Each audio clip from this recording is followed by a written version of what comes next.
जय जिनेंद्र, जय गुरुदेव।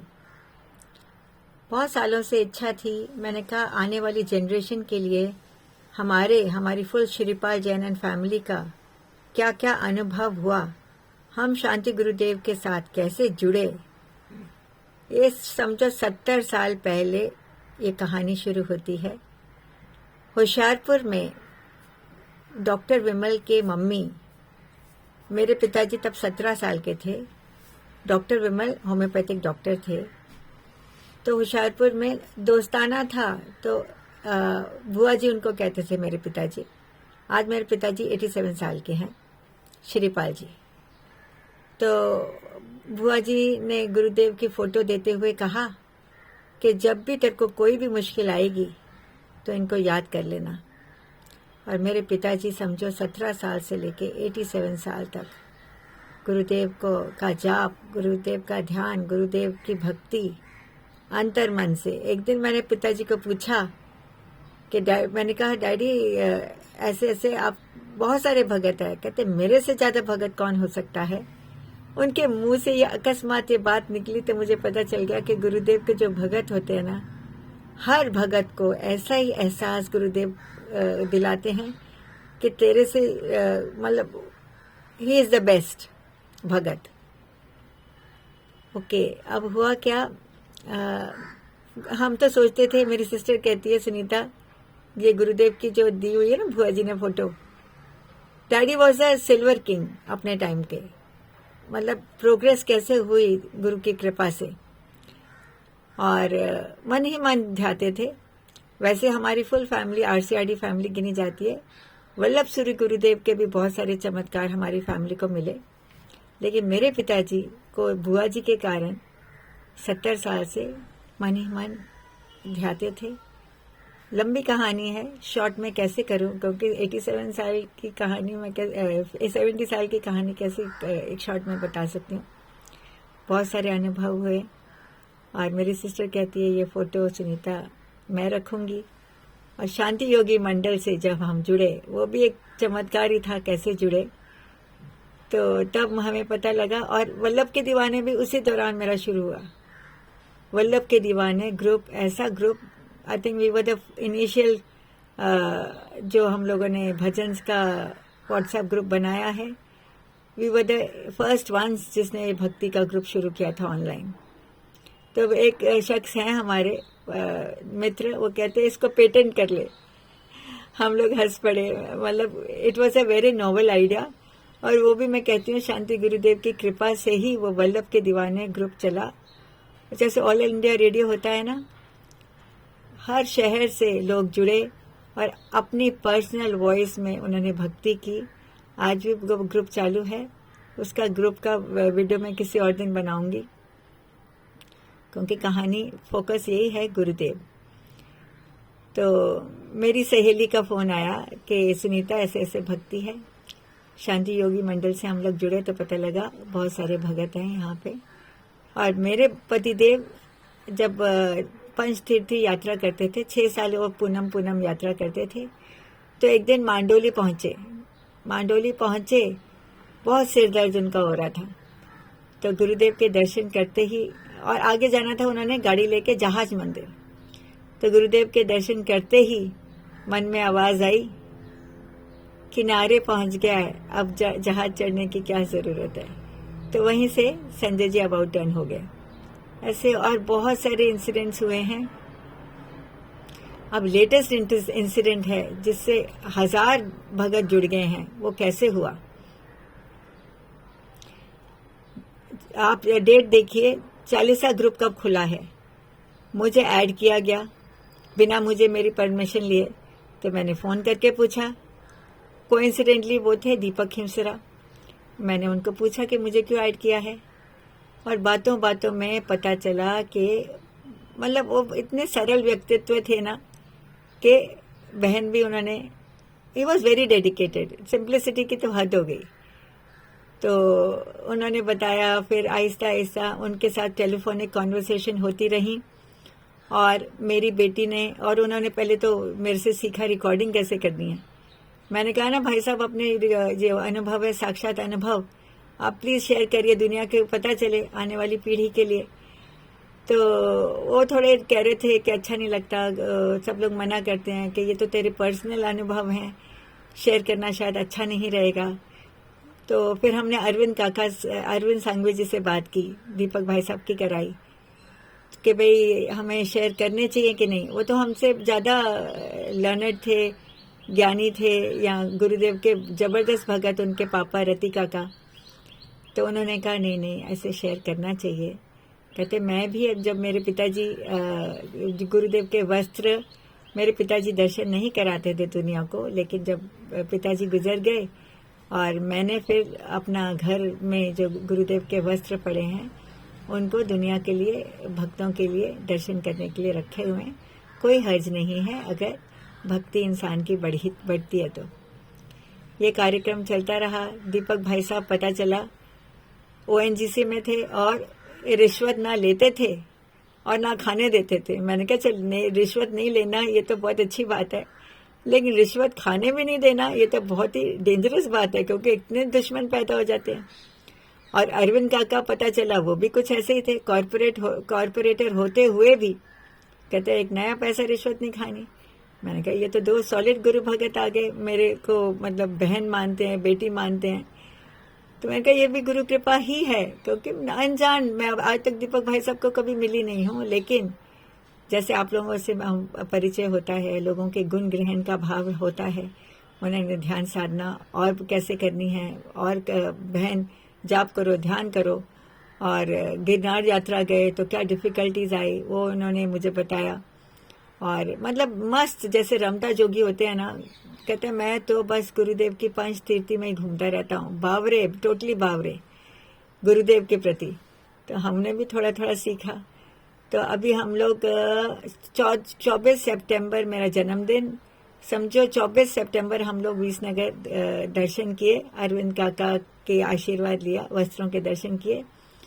और 16 दिन हम लोग अचलगढ़ में दीपक भाई साहब के कंटिन्यूस प्रेशर के कारण, प्रेरणा कह लो, प्रेशर कह लो, क्योंकि श्रीपाल जैन फैमिली को 84 और 87 साल के मम्मी डैडी को वहाँ अचलगढ़ में बारिशों में लेके जाना वॉज इम्पॉसिबल। और उससे पहले भी 2 चक्कर हमारे मांडोली लगे, 2 या 1 मेरे को अभी ध्यान नहीं आ रहा। हमारे तो 2 लगे, मम्मी डैडी के 1 लगे थे। और व्हील चेयर कैसे अरेंज किया, मतलब बुजुर्गों को हमेशा कहते थे बार बार कैसे मौका मिलेगा बहन, कंटिन्यूस उनका फोन, जैसे कि अपने माँ बाप को अचलगढ़ और मांडोली दर्शन कराने होते हैं ना, इतनी जबरदस्त उनकी भावना। और हुआ क्या, ऐसे चलता रहा। और मेरे फोन पे टेलीफोन कॉन्वर्सेशंस होती रिकॉर्ड होती हैं, और हम लोग आलसी लोग, हम लोग डिलीट नहीं करते। जब तक फोन बेचारा रोना पड़े ना कि खाली करो, तब तक रिकॉर्डिंग्स पड़ी रहती हैं। तो उस दिन क्या हुआ मुझे याद आ रहा है, गौतम ने वो रिकॉर्डिंग्स, दीपक भाई साहब का एज रूटीन फोन आया, वो मैं रिकॉर्डिंग अभी मैं आपको सुनाती हूँ।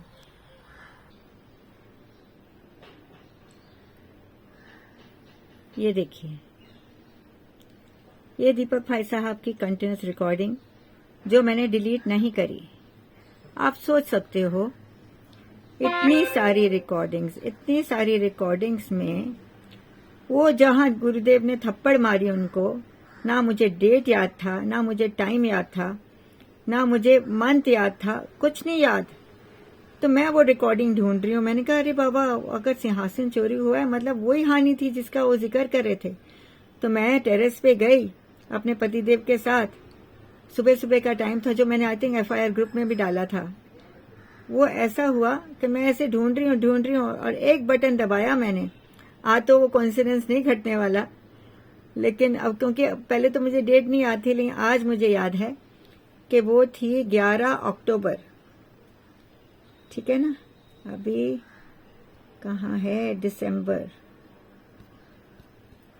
आप सोचिए ना, डेट याद, ओहो ये तो पीछे जाना पड़ेगा ना।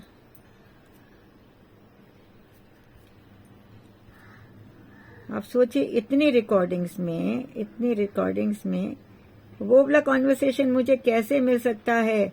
आप 1000 कोशिश भी करेंगे ना, फिर भी आपको क्योंकि महीना नहीं पता। हमारा साबरमती में हमने घर लिया, वो भी इनकी प्रेरणा से कि गुरुदेव का संकेत है, घर ले लो। और 9 मंदिर हैं आसपास। मेरी हर भावना मतलब गुरु कृपा से, जाप से, ध्यान से, चमत्कारिक ढंग से लोन कैसे पास हुआ, होता रहा। देखिए अभी ये देखिए, अभी मैं ऑन करूंगी इसको, क्योंकि अब आज मुझे वो डेट मालूम है, उस दिन मुझे डेट नहीं मालूम थी। देखिए आज मेरे को ये पता है 3 मिनट और 17 सेकंड का वीडियो था। कहाँ है अभी? 3 मिनट 17 सेकंड किधर गया? हाँ ये देखिए। हेलो, जय गुरुदेव भाई साहब। मैं निकल गया हूँ, ऑन लगे, मेरी बात सुन लो।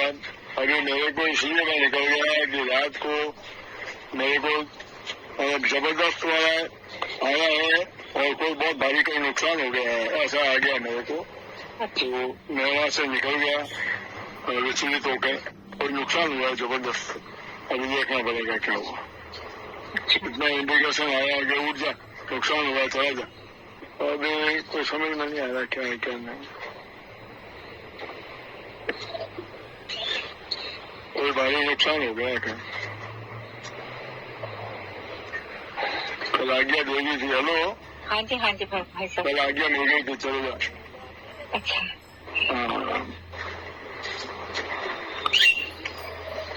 क्या हुआ भगवान जाने, देखना पड़ेगा, मालूम करना। तो अब आप किस तरफ जाओगे? अचल कर मांडोली। अच्छा, मांडोली। घर का तो सब नॉर्मल है, मांडोली जा रहा हूँ। और ऐसा कभी कहता नहीं है, कोई बहुत गंभीर मामला हुआ है इसलिए बोला है, और इसलिए मैं निकल गया। मांडोली जा रहा हूँ, देखना पड़ेगा कभी इधर उधर। तो क्या करूँ? अपना खाना पीना अपना ख्याल रख रहे हो कि नहीं? ध्यान साधना में इतना? अरे कोई जबरदस्त हो गया है, कोई भारी नुकसान हो गया है। नुकसान भी अमूल्य हुआ है, अमूल्य निधि का नुकसान हुआ है। मेरे को जाना पड़ेगा, ऐसा इंडिकेशन है। एक्चुअली स्पेसिफिक इंडिकेशन आया नहीं मेरे को, इसलिए मैं रवाना हो गया। हेलो, तो हम लोग अभी हमारे लिए तो आप आदेश दीजिए ना। आप तो भाग जाते हो, इधर नुकसान उधर नुकसान। हम लोग भी अपना जाप करें अपनी तरफ से।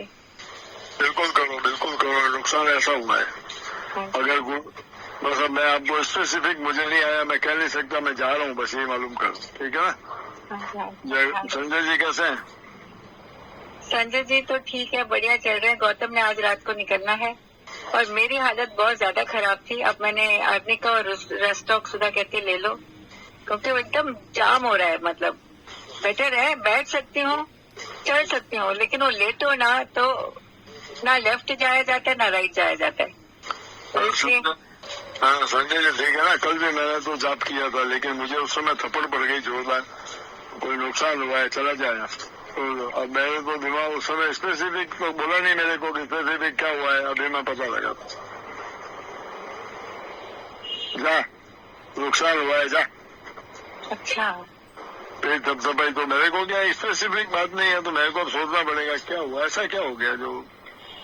तो मैं निकल गया तुरंत गाड़ी उठा के 1 सेकंड में निकल गया मैं। चलो हम अपनी तरफ से तो इतना ही करें कि आप जाप करें अपना कंटिन्यूस। सुधा जी को भी कह देती हूँ, सुधा जी को भी कह देती हूँ, मैं भी अपना करती हूँ। हाँ बिल्कुल बिल्कुल करो। हाँ जी भाई।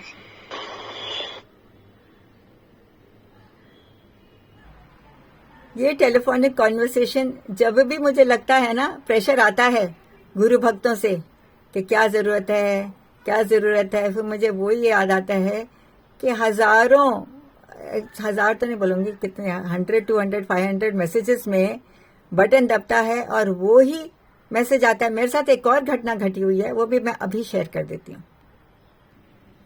ये तो अद्भुत योगी मेरे हाथ में आई है, लेकिन जब मैंने ये मेरे साथ चमत्कार हुआ था ना, तब मेरे हाथ में निष्कलंक अवतार थी।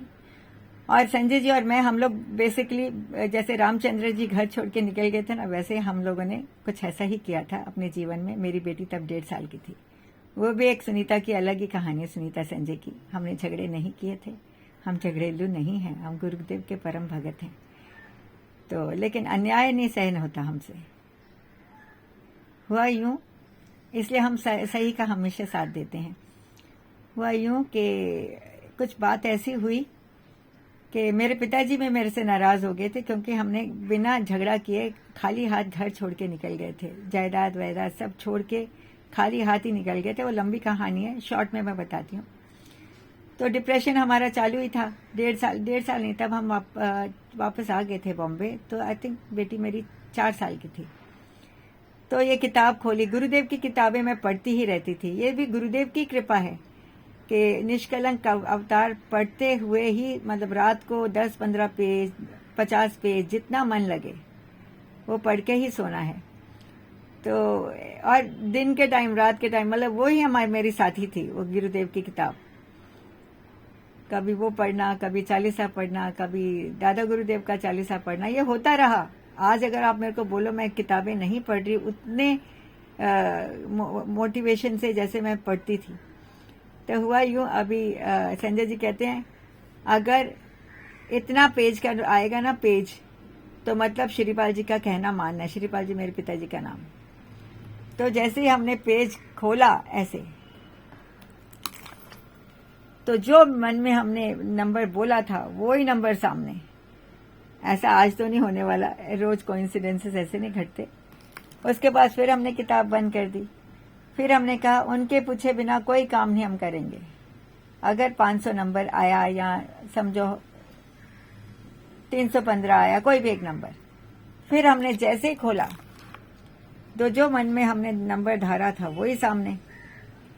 उसके बाद तीसरी बार हम लोगों ने, मतलब आदमी लगा रहता है, सोच नहीं थी, बुद्धि नहीं काम कर रही थी, बस लगे हुए थे, डिप्रेशन कह लो। अच्छा, फिर एक और श्रीपाल जी का एक क्वेश्चन था, क्योंकि गुरुदेव के परम भगत थे ना डैडी। फिर ऐसे किया, फिर वही नंबर, ऐसे 3 बार हुआ, लेकिन डिप्रेशन में नहीं समझ आई। तो कुछ ऐसा हुआ ना, नंबर चौथी बार संजय जी ने कहा कि ये वाला नंबर आएगा, तो तब तक मैंने कहा अभी वही तो नंबर आना है, मेरे मुंह से ये बात निकली। उसके बाद मैचिंग नंबर्स नहीं आए।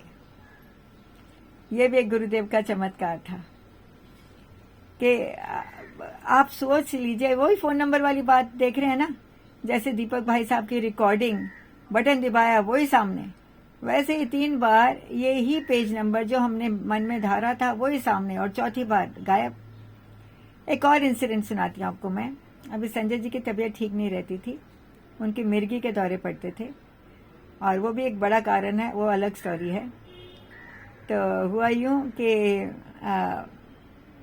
मैं अगेन वो किताब पढ़ती थी ना, अद्भुत योगी। तो मेरे को ना हमेशा आदत है, मम्मी से बात की तो मम्मी कहते मुझे भी यही आदत है, हम लोग बीच से, हम शुरुआत से कोई भी किताब नहीं पढ़ते, कहीं से बीच से पढ़ लेंगे और जो मन आया पढ़ लिया।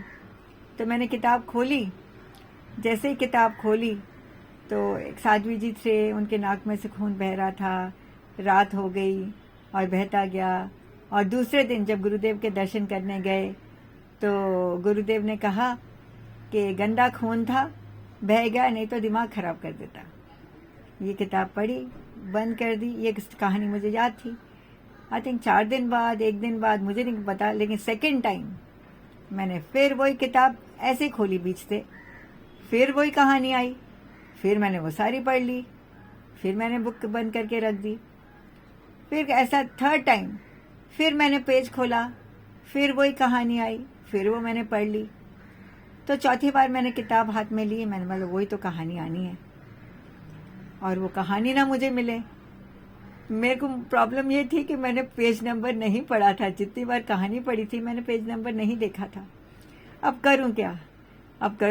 अब मैं उतावली हो गई कि वो कहानी गई कहाँ। जब 3 बार कंटिन्यूस आ रही थी तो चौथी बार क्यों नहीं आ रही?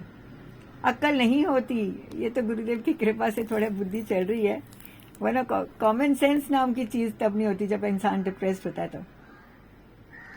तो उसके बाद मैंने कहा अब तो पहले पेज से शुरू करी पढ़नी।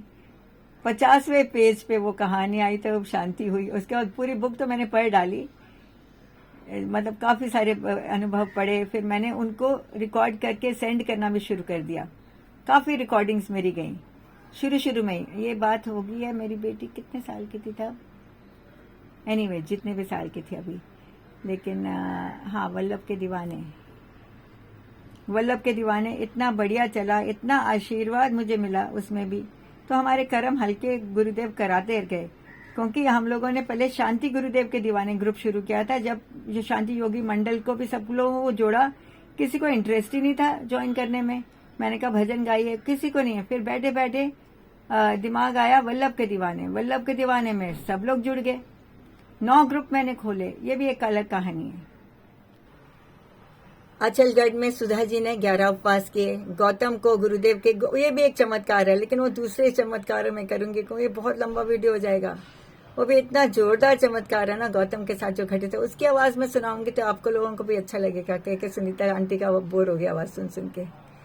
तो अभी बात ये हुई है कि दीपक भाई साहब से बात हुई, वो कहते हैं कि ऐसे ऐसे प्रेशर बार बार आ रहा है कि क्या कर रहे हो, मांडोली की बदनामी हो रही है। मैंने कहा बदनामी नहीं हो रही, ये गुरुदेव की थप्पड़ आपको ना पड़ती और मेरी रिकॉर्डिंग सामने ना आती और सुधा जी को दर्शन ना होते अचलगढ़ में, और गौतम को अगर अचलगढ़ में ना साक्षात दर्शन होते पार्ट पे, अचलगढ़ वाले पार्ट पे, तो हम लोगों ने आपका साथ नहीं देना था। मैंने कहा 3 साल से आपने भाई से भी ज्यादा प्यार दिया, अभी तक हम आपसे पर्सनली मिले भी नहीं है, क्योंकि आपने हमें क्या क्या सिखाया ये आप सुनोगे ना हैरान हो जाओगे। डांट पड़ जाती थी। हम लोग जब गाड़ी चढ़े, ट्रेन में चढ़े, तो कहते हैं वहां फोन आ गया, बहन गप्पे मत मारो, ध्यान साधना करो, अभी से जाप चालू रखो, आप कोई पिकनिक मनाने नहीं जा रहे, आप गुरुदेव के दर्शन करने जा रहे हो। मतलब बात बात पे उन्होंने हमको गाइड किया कि ध्यान क्या होता है, साधना क्या होती है, गुरु से मिलना क्या होता है। नॉर्मली क्या होते हैं, हम यात्रा जाते थे ना, थोड़ा सा जाप कर लिया, थोड़ा खाना पीना, ये खाना बढ़िया है, ये धर्मशाला बहुत अच्छी है, यहाँ बिस्तर अच्छे हैं, ये रूम अच्छे हैं। कहते आप गुरु को मिलने जा रहे हो, बस फोकस वहीं रखिए। और फिर उन्होंने कहा, कहते भक्ति में जब लोग जाते हैं ना, जहाँ पे प्रसादी रखी होगी वो भक्ति में जाएंगे। मैंने कहा भाई साहब वो तो मैं भी करती थी, क्योंकि पूरा दिन 3 घंटे अगर बैठना है, दूर दूर ट्रैवल करना है, तो खाना घर पे आके कौन लेडीज बनाएंगे, मेरे पास तो काम वाली बाई भी नहीं है, तो मैं तो प्रसादी के लिए भी जाती थी भाई साहब। तो उन्होंने बताया कि ध्यान साधना क्या होती है, उपवास क्या होते हैं, मौन रहना क्या होता है। गौतम ने उनकी प्रेरणा से 7 दिन टोटल मौन रखा। तो आहिस्ता आहिस्ता जो ट्रू भक्ति होती है ना। हाँ, एक और बात उन्होंने बहुत सुंदर कही। मेरे को राजेंद्र गुरुदेव के दर्शन हुए थे जब हम घर बार खाली हाथ छोड़ के निकल गए थे ना, और वो ये कहानी अलग ही है सुनीता संजय जैन की। तो भाई साहब ने मुझे एक ही बात सिखाई, कहते हैं 7 मामे होते हैं ना, और आप 7 मामा को जब आवाज देते हो तो एक मामा बोलेगा कि दूसरा मामा ख्याल रख लेगा भांजे का। कहते हैं इसलिए एक गुरु को ध्याओ। उसके बाद मैंने 100% शांति गुरुदेव मांडोली वालों को ही मन में बसा लिया। राजेंद्र गुरुदेव के भी दर्शन हुए, मेहरोली दादा गुरुदेव की भी कृपा बरसी, क्योंकि जब हम धर्म के रास्ते पे चलते हैं ना, तो चमत्कार और गुरु आशीर्वाद मिलता ही रहता है। लेकिन अब मैंने कहते हैं ना 100% में कहते हैं हम लोग गुरुदेव की शरण में हैं। और एक और बात बताऊं, 14 साल हम लोग, जैसे रामचंद्र जी का वनवास था, हमारी भी कुछ ऐसी हालत थी। मेरे बच्चे आज तक कभी स्कूल नहीं गए। गौतम 7वीं के बाद होम स्कूल्ड है, बेटी आज तक कोई स्कूल नहीं गई। बहुत सुनीता संजय जैन की तो कहानी बहुत अच्छी है, मैं तो कहूँगी गुरु कृपा है, माँ सरस्वती की कृपा है। वो भी एक कहानी अलग है कि बच्चे कैसे पढ़े, और आज लोग एग्जाम्पल लेते हैं कि ऐसे बच्चे होने चाहिए, होनहार। तो अभी कहाँ थी मैं, माँ और बच्चे की जब बात आ जाती है तो माँ गुम हो जाती है बच्चों की तारीफ करते हुए। बट ये गुरु कृपा ही थी कि बच्चे संस्कारी हैं। और मेरा बेटा तो दीपक भाई साहब कहते हैं श्रवण है, कि तीर्थ पे दर्शन कराने वाला बच्चा। दीपक भाई साहब जीवन में आए तो हमारी इनकम जो 14 साल से रोक रखी हुई थी, वो कोई तांत्रिक प्रयोग हुआ था हम पे, तो जिसके कारण हमने घर बार छोड़ा था। तो वो इनकम शुरू हुई और सब लोग हमारी बातें समझने लग गए कि हम क्या कहना चाह रहे हैं। इन 14 सालों में मेरे पिताजी एक बार गुरुदेव के सामने रोए कि मेरी बेटी का क्या होगा। उसके बाद शांति योगी मंडल में अचानक ही मेरी फ्रेंड का फ़ोन आया और वहाँ पहुँचे और गुरु भक्ति मरीन लाइन्स हम गए। तो मरीन लाइन्स में प्रवीण काका मिले, कहते इधर आ गया, पर किधर जाने की ज़रूरत नहीं है। प्रवीण काका घाटकोपर ने बहुत प्यार दिया। आप सोचिए, प्रवीण काका, फिर श्याम जी भाई, वो कहते गुरुदेव की आपकी भक्ति और आपका कंठ इतना सुंदर है ना कि आपको गुरुदेव दर्शन देंगे ही देंगे। चंद्रा बहन और हम लोग चारों पहुंचते थे मरीन लाइन्स गुरु मंदिर। और आगे भी कहानी में कहते रहे बहुत लंबी जाएगी, इसलिए I don't want to waste more of your time, but main focus over here is everybody is asking me. अभी जो आम सभा की FIR ग्रुप में हम लोगों ने कैसे शुरू किया, वो भी एक कहानी अलग ही है। वो भी गुरु कृपा से ही FIR ग्रुप खुला, हमारी ताकत नहीं थी एक ग्रुप खोलने की। कैसे 1000 बंदे से ऊपर जुड़े। एनीवे, ये हुआ क्या कि अभी मेन मुद्दा ये है कि आम सभा में एक भावेश वैद करके हैं। गौतम दीपक भाई साहब कह रहे थे कि ये भावेश ने बहुत कुछ, आप सुधा जी सुनीता करके पूरा मीटिंग का माहौल बिगाड़ दिया। तो मैंने कहा अरे बाबा, ये तो वही भावेश वैद है ना गौतम, जिसका सुरेंद्र पारिक ने कहा था कि उसका जो झगड़ा का सीन है 2020 100वीं भक्ति में शांति योगी मंडल में, कहते उसका जरा एडिट करके उसका डिलीट कर देना। गौतम ने वीडियोग्राफी की थी ना लाइव, जिस दिन फोटोग्राफर्स नहीं आए थे ना, पहले दिन की भक्ति का सारा लाइव रिले गौतम ने किया था। और वो कैसे फ़ोन खराब हुआ, कैसे ठीक हुआ, वो भी गौतम का अनुभव मैं शेयर करूंगी। वो बच्चे पकड़ में आते नहीं है, वरना मैं उसको बोलती आप जरा शेयर कर देता कि वो कैसे हुआ था, कैसे गौतम का फ़ोन खराब हुआ और जैसे ही नया फ़ोन लिया तो कैसे गौतम का ठीक हो गया। वो कहानी अलग ही डालूंगी मैं। तो मैंने कहा ये वही बंदा है भावेश वैद। अच्छा, वो तो एनीवे उसने काफ़ी ज़्यादा क्रिटिसाइज किया और माहौल बिगाड़ दिया। तो भावेश वैद को भी हम लोग क्या बोलें, छोटे बच्चों को हम ज़्यादा कुछ बोलते नहीं हो, ना समझिए क्या करें। अगर पता करना ही था कि सुनीता संजय कौन है तो मुझे फ़ोन करके पूछ लेते कि आपका इंट्रोडक्शन दीजिए, आप कितने सालों से गुरुदेव से जुड़े हुए हैं, तो हम भी प्यार से जवाब दे देते। एटलीस्ट वो मीटिंग आम सभा में उन्होंने सारा ही, मतलब इतनी इम्पोर्टेंट आम सभा होती है, आप सोचिए। और मैं तो ये भी सजेस्ट कर रही थी कि इसका लाइव टेलीकास्ट होना चाहिए, ताकि इट्स डरने या छुपाने वाली या बात थोड़ी होती है। सारे गुरु भक्तों को शामिल करते जो जहाँ बैठा था। जैसे गौतम ने लाइव रिले किया था 100वीं भक्ति का, वैसे आम सभा का सब लोगों को पार्टिसिपेट कराते। हर आजकल टेक्नोलॉजी एडवांसमेंट इतनी हो गई है, तो व्हाई नॉट यूज इट। तो बस यही है। दीपक भाई साहब का फोन आया कि क्या करें बहन। मैंने कहा देखो, कार्रवाई तो होगी, क्योंकि गुरुदेव की इजाजत से ही हम ये काम कर रहे हैं, वरना हम लोग तो अपने गृहस्थी संभाल रहे थे, हमको क्या जरूरत पड़ी थी। 4 महीने से 11 अक्टूबर से लेके आज तक हमारा कितने लोगों से जूझना पड़ा है।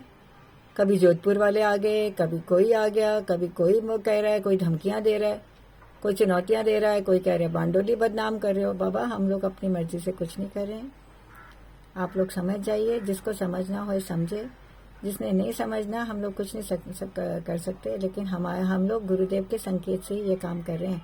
और उसके बाद देव रक्षिता जी हैं जो मुझे मांडोली में मिली थी 2020 की भक्ति में, उनसे मेरी कॉन्वर्सेशन हुई। FIR जब हमने खोला ना, उनसे भी संपर्क हुआ, तो उन्होंने कहा घंटाकरण महावीर में भी चोरियां हो रही हैं और करोड़ों का घंटाकरण महावीर, हाँ मॉडल जी। तो बस इसलिए हम लोगों ने ये डिसाइड किया है कि, और आज पता चला है भैरूबाग जोधपुर वहाँ पे भी चोरी हुई है।